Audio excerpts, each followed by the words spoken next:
안녕하세요. 5월 27일 금요일입니다. 오늘은 사무엘상 13장 1절부터 23절까지입니다. 제가 읽겠습니다. 사울이 왕이 될 때에 40세라 그가 이스라엘을 다스린 지 2년에 이스라엘 사람 3,000명을 택하여 그 중에서 2,000명은 자기와 함께 믹마스와 베델산에 있게 하고 1,000명은 요나단과 함께 베냐민 기브아에 있게 하고 남은 백성은 각기 장막으로 보내니라. 요나단이 게바에 있는 블레셋 사람의 수비대를 치매 블레셋 사람이 이를 들은지라. 사울이 온 땅에 나팔을 불어 이르되 히브리 사람들은 들으라 하니 온 이스라엘이 사울이 블레셋 사람들의 수비대를 친 것과 이스라엘이 블레셋 사람들의 미움을 받게 되었다함을 듣고 그 백성이 길갈로 모여 사울을 따르니라. 블레셋 사람들이 이스라엘과 싸우려고 모였는데 병거가 3만이요 마병이 6,000명이요 백성은 해변의 모래같이 많더라. 그들이 올라와 베다웬 동쪽 믹마스에 진침해 이스라엘 사람들이 위급함을 보고 절박하여 굴과 수풀과 바위 틈과 은밀한 곳과 웅덩이에 숨으며 어떤 히브리 사람들은 요단을 건너 갓과 길르앗 땅으로 가되 사울은 아직 길갈에 있고 그를 따른 모든 백성은 떨더라. 사울은 사무엘이 정한 기한대로 이레 동안을 기다렸으나 사무엘이 길갈로 오지 아니하매 백성이 사울에게서 흩어지는지라. 사울이 이르되 번제와 화목 제물을 이리로 가져오라 하여 번제를 드렸더니 번제 드리기를 마치자 사무엘이 온지라. 사울이 나가 맞으며 무난하매 사무엘이 이르되 왕이 행하신 것이 무엇이냐 하니 사울이 이르되 백성은 내게서 흩어지고 당신은 정한 날 안에 오지 아니하고 블레셋 사람은 믹마스에 모였음을 내가 보았으므로 이에 내가 이르기를 블레셋 사람들이 나를 치러 길갈로 내려오겠거늘 내가 여호와께 은혜를 간구하지 못하였다 하고 부득이하여 번제를 드렸나이다 하니라. 사무엘이 사울에게 이르되 왕이 망령되이 행하였도다. 왕의 하나님 여호와께서 왕에게 내리신 명령을 지키지 아니하였도다. 그리하였더라면 여호와께서 이스라엘 위에 왕의 나라를 영원히 세우셨을 것이거늘 지금은 왕의 나라가 길지 못할 것이라. 여호와께서 왕에게 명령하신 바를 왕이 지키지 아니하였으므로 여호와께서 그의 마음에 맞는 사람을 구하여 여호와께서 그를 그의 백성의 지도자로 삼으셨느니라 하고 사무엘이 일어나 길갈에서 떠나 베냐민 기브아로 올라가니라. 사울이 자기와 함께한 백성의 수를 세어보니 600명 가량이라. 사울과 그의 아들 요나단과 그들과 함께한 백성은 베냐민 게바에 있고 블레셋 사람들은 믹마스에 진쳤더니 노략군들이 세 대로 블레셋 사람들의 진영에서 나와서 한 대는 오브라 길을 따라서 수알 땅에 이르렀고 한 대는 베토론 길로 향하였고 한 대는 광야 쪽으로 스보임 골짜기가 내려다 보이는 지역 길로 향하였더라. 그때에 이스라엘 온 땅에 철공이 없었으니 이는 블레셋 사람들이 말하기를 히브리 사람이 칼이나 창을 만들까 두렵다 하였음이라. 온 이스라엘 사람들이 각기 보습이나 삽이나 도끼나 괭이를 벼리려면 블레셋 사람들에게로 내려갔었는데 곧 그들이 괭이나 삽이나 쇠스랑이나 도끼나 쇠채찍이 무딜 때에 그리하였으므로 싸우는 날에 사울과 요나단과 함께한 백성의 손에는 칼이나 창이 없고 오직 사울과 그의 아들 요나단에게만 있었더라. 블레셋 사람들의 부대가 나와서 믹마스 어귀에 이르렀더라. 아멘. 네, 굉장히 긴 본문 오늘 읽었습니다. 네. 사울이 왕이 될 때 나이가 40세였고 이스라엘 다스린 지 2년째에 상비군, 상설 군대를 갖춥니다. 3,000명을 택하는데요. 2,000명은 자기와 함께 하게 하고 1,000명은 요나단과 함께 하게 합니다. 그리고 더 많은 사람이 있었던 것 같은데 나머지는 다 집으로 돌려보냅니다. 요나단이 게바에 있는 블레셋의 수비대를 칩니다. 블레셋이 당한 거죠. 일격을 맞은 겁니다. 사울이 그 일을 알렸고 블레셋은 그 일로 말미암아서 이스라엘을 치러 옵니다. 치러 오는데 여간 그 기세가 센 것이 아니죠. 어떤 모양새였냐면 병거가 6,000대, 병거가 3만 대요. 병거가 3만 대, 마병이 6,000명, 그리고 사람들, 백성들은 군인들은 그러니까 싸우는 사람들은 해변에 모래같이 많아서 셀 수가 없을 정도였다라고 기록하고 있습니다. 그러니까 이스라엘 사람들은 어떻겠습니까? 이스라엘은 블레셋과 전쟁을 이제 해야 할 판인데 싸우려고 온 블레셋을 보니까 장난이 아니거든요. 그래서 사람들이 두려웠죠. 그래서 어떤 사람들은 숨습니다. 그리고 어떤 사람들은 요단을 건너 다른 땅으로 도망을 갑니다. 사울은 길갈에 있었는데요. 사울과 함께한 모든 사람들이 다 떨고 있었습니다. 두려웠습니다. 어찌 안 두려웠겠습니까? 군대 3,000명인데 탱크가 3만 대가 와 있는데요. 탱크는 뭐 지금처럼 뭐 무선입니까? 사람 없이 움직입니까?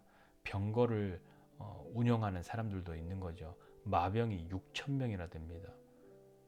그리고 블레셋 사람들의 수는 셀 수가 없습니다. 이 싸움이 되겠습니까? 사울은 이제 전쟁을 해야 합니다. 왜냐하면 이스라엘 백성들이 하나님께 인간 왕을 구할 때의 표면적인 이유가 우리를 다스리게 하고 우리를 위해서 싸울 사람, 전쟁할 사람, 우리를 지켜줄 사람 우리도 필요합니다. 라고 하지 않았습니까? 사울은 그 일을 해야 하는 거죠. 사울은 이제 전쟁을 해야 합니다.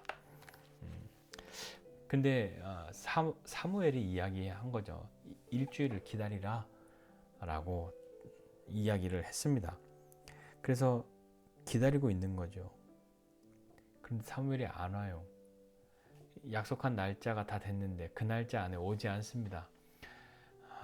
그러니 마음이 어떻겠습니까? 여유가 있었겠습니까? 아니요. 되게 두려웠잖아요. 얼마나 마음이 조급해지지 않았겠습니까? 예전에 보던 책에서 잊혀지지 않는 한 구절이 있는데 우리가 일을 그르치는 경우가 있는데 우리가 일을 그르치는 대부분의 경우는 조급해서다, 조급함 때문이다 라는 것을 보고 그렇다면 조급함의 반대는 뭘까? 여유 있음인가? 급하지 않음인가? 또 어쩌면 조급함의 반대는 믿음 있음이라고 생각할 수도 있지 않을까요? 조급함, 게으르고 둔하기 때문에 무뎌서 잘 모르기 때문에 그냥 느릿느릿 여유 있게 하는 것이 조급하지 않음이 아니라 조급하지 않다라고 하는 것은 내가 내 눈에 보여지는 것 그리고 주위의 환경, 두려움 모든 것들 속에서도 하나님을 믿고 의지할 수 있는 그런 마음이 있어야 조급함을 좀 버릴 수 있지 않겠습니까? 인생을 살면서도 조급함을 조금 이렇게 내버리는 좀 멀리 둘 수 있는 사람들은 대부분 경험이 많은 사람들입니다. 그 경험들로 말미암아서 이 정도는 괜찮아 하는 믿음이 있는 거죠. 우리도 우리의 믿음을 위협하는 것 중에 하나는 조급함입니다. 오늘 사울의 조급함은 어디에서 왔나 한번 살펴봅시다. 사울은 무엇 때문에 조급했냐면 자신을 위해서 자신과 함께 싸우려고 모이는 이 백성들이 모여든 백성들이 이 백성들이 흩어지고 있는 것을 보았습니다. 그리고 사무엘은 약속한 날짜 안에 오지 않고 있고요. 블레셋은 자신들을 치려고 이제 눈앞에 와 있는 거죠.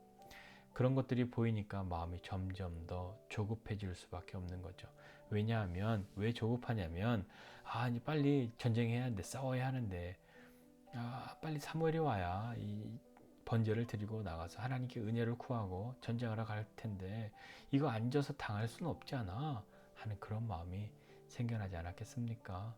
그것뿐만 아니라 자신을 향해서 모여들었던 백성들이 하나 둘 흩어지고 있는 것을 보니 얼마나 마음이 조급해졌겠습니까? 뭔가 빨리 시작해야 했던 거죠. 자, 그래서 자신이 번제를 드립니다. 운명의 장난처럼 번제를 마치니까 바로 사무엘이 도착하죠. 사무엘이 도착해서 왕이 행하신 것이 뭡니까? 그러니까 사울이 잘못했습니다 라고 말하는 것 아니라 변명하기 시작합니다. 아니 그러니까요, 백성들은 흩어지죠. 당신은 오지 않죠. 블레셋은 눈앞에 와 있죠. 그러니 내가 번제를 드렸습니다. 어떻게 번제를 드렸냐면 12절이에요. 내가 은혜를 간구하지 못하였다 그렇게 생각해서 부득이하여 번제를 드렸습니다. 부득이하다 하는 말, 어쩔 수 없이라는 말 아닙니까? 내가 어쩔 수 없이 번제를 드렸습니다. 왜요? 전쟁하러 가야 했고요. 왜요? 마음이 점점 조급해지니까요.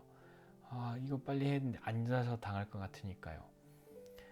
부득이하여 번제를 드렸습니다 라고 말하죠. 죄에 대한 그 어떤 책망, 이런 것이 다가올 때 사람은 어떻습니까? 대부분의 사람들은 변명합니다. 왜 그럴까요? 처음에 사람들이 그렇게 했기 때문이에요.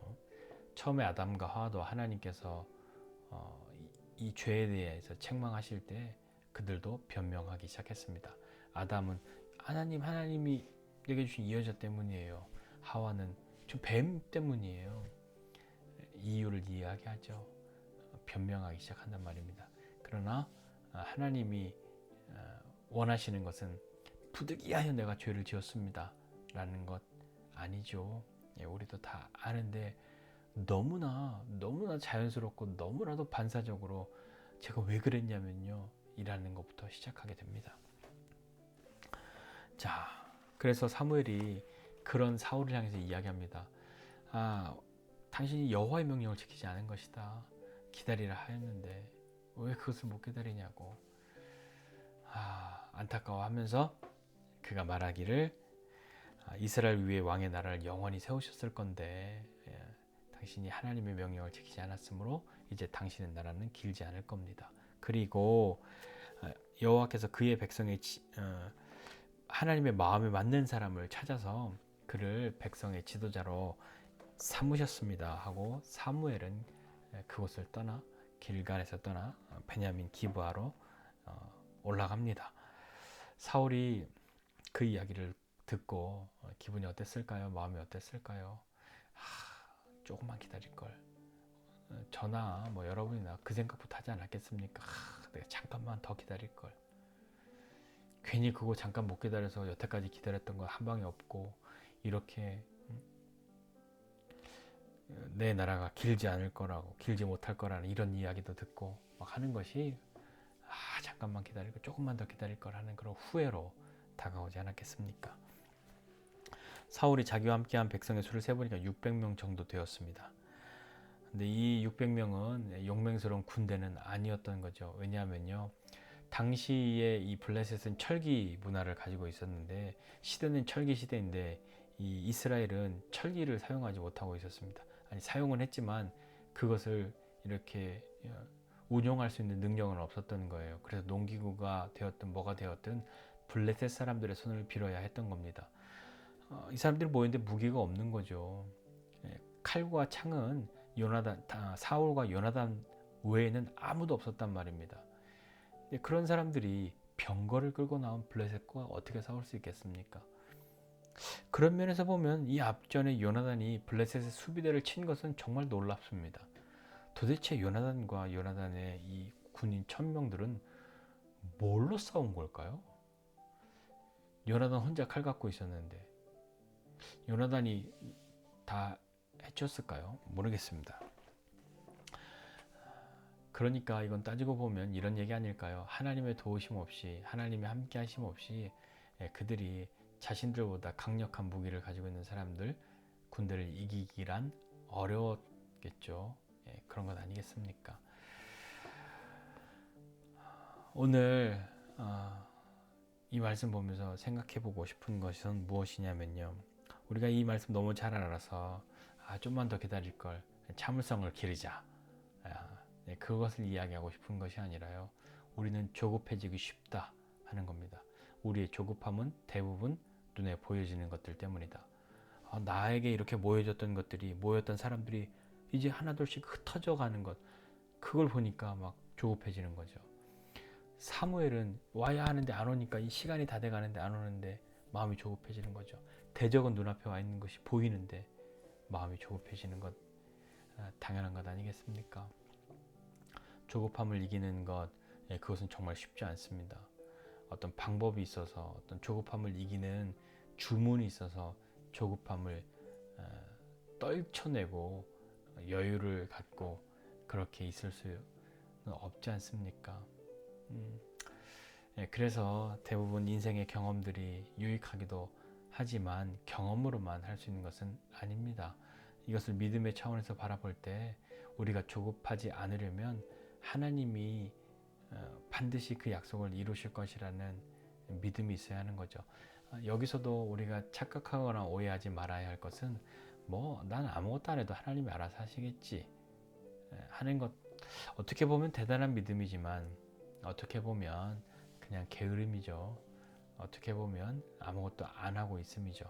우리는 기다려야 합니다. 기다리는데 그냥 기다리는 것 아니라 최선을 다해서 기다려야만 합니다. 최선을 다해 기다린다는 것 참 어렵습니다. 무슨 기다리는데 최선을 다해? 조급함이 우리를 찌르고 있으니까요. 그것과 싸우며 기다려야 하는데 얼마나 노력을 하고 애를 쓰지 않고서 가만히 있으면 그게 잘 기다려지겠습니까? 쉽지 않은 거죠. 우리 눈에 보여지는 것들 때문에 조급해지기 쉽습니다. 조급한 이유들이야 참 많이 찾을 수 있으나 우리가 오늘 생각해보고 싶은 건 눈에 보여지는 것들 때문이죠. 나한테 뭔가 좀 유리해졌었는데 뭔가 그것이 사라지는 것 같고 뭔가 잘 안 되는 것 같고 막 이런 걸 보게 되면 누구라도 조급해지기가 쉽죠. 그러니 우리의 시선을 우리의 마음을 하나님이 지켜주셔야만 합니다. 이스라엘이 무기 없이 어떻게 블레셋과 싸울 수 있겠습니까? 무기 없는 군대를 이끌고 어떻게 요나단은 블레셋의 수비대를 쳤을까요? 하나님이 함께 하실 때에 우리는 우리의 생각을 뛰어넘고 우리의 경험을 뛰어넘는 것을 할 수 있게 되는데, 그것을 보게 되는데, 하나님이 말씀하셨다면 그 명령을 굳게 지켜야 합니다. 그렇지 않으면 하나님이 이 왕을 주셨을 때에, 왕을 세우실 때 이스라엘 백성과 이야기했던 것처럼 여호와의 목소리를 듣고 그 명령을 순종하고 명령을 따를 것을 약속하고서 이 왕을 세웠는데 왕부터 하나님의 명령을 지키지 않습니다. 우리도 그럴 수 있는 사람이라는 것 다시 한번 기억하면서, 하나님은 하나님의 마음에 맞는 사람을 늘 찾으신다. 하나님의 마음에 맞는 사람이라 함은 하나님의 말씀을 듣고 그 명령을 순종하는 사람 아니겠습니까? 오늘 우리는 우리를 공격하는, 우리를 믿음으로 살기 어렵게 하는 이 조급함과 맞서고, 이 조급함에 눌리고 조급함에 함몰당하는 것 아니라 믿음을 가지고 하나님의 말씀을 듣고 하나님의 명령을 순종할 수 있는 하나님의 마음에 맞는 사람, 그런 사람 되기를 함께 기도하고 오늘 하루를 살지 않으시겠습니까? 그런 은혜가 저와 여러분 모두에게 있으시기를 주님의 이름으로 축복합니다. 기도하겠습니다. 하나님 아버지, 은혜와 사랑을 감사드립니다. 하나님, 우리가 우리 인생을 살면서 참 마음이 조급해질 때가 많이 있습니다. 하나님, 우리의 조급함이 어디에서 왔는가 생각해 보게 하여 주시고, 혹 우리에게 조급함이 다가왔을 때 이 조급함을 잡을 수 있는 것, 이 조급함에 함몰당하지 않으려면 우리가 하나님을 기억하고 하나님의 말씀을 생각하고 또 하나님의 명령을 기다리고 순종할 수 있는 사람 되도록 주님 은혜를 베풀어 주십시오. 하나님, 우리가 조급함에 쫓겨 하나님의 명령을 어기는 사람 되지 않도록 우리를 붙들어 주시고 은혜를 베푸셔서 하나님의 목소리를 듣고 명령에 순종하는 사람 될 수 있도록 은혜 베풀어 주십시오. 그리할 때에 우리의 계산과 우리의 경험으로 도저히 가늠하지 못하는, 상대가 되지 않는, 될 수 없는 그런 블레셋과의 싸움에서도 능히 이기도록 하셨던 그 하나님이 오늘도 우리 삶 가운데 함께 하심으로 주님 앞에 믿음의 삶을 살아가는 우리 되어서 우리 인생에 하나님의 그 은혜를 경험하는 모두가 되게 하여 주옵소서. 감사드리고 예수님의 이름으로 기도드립니다. 아멘.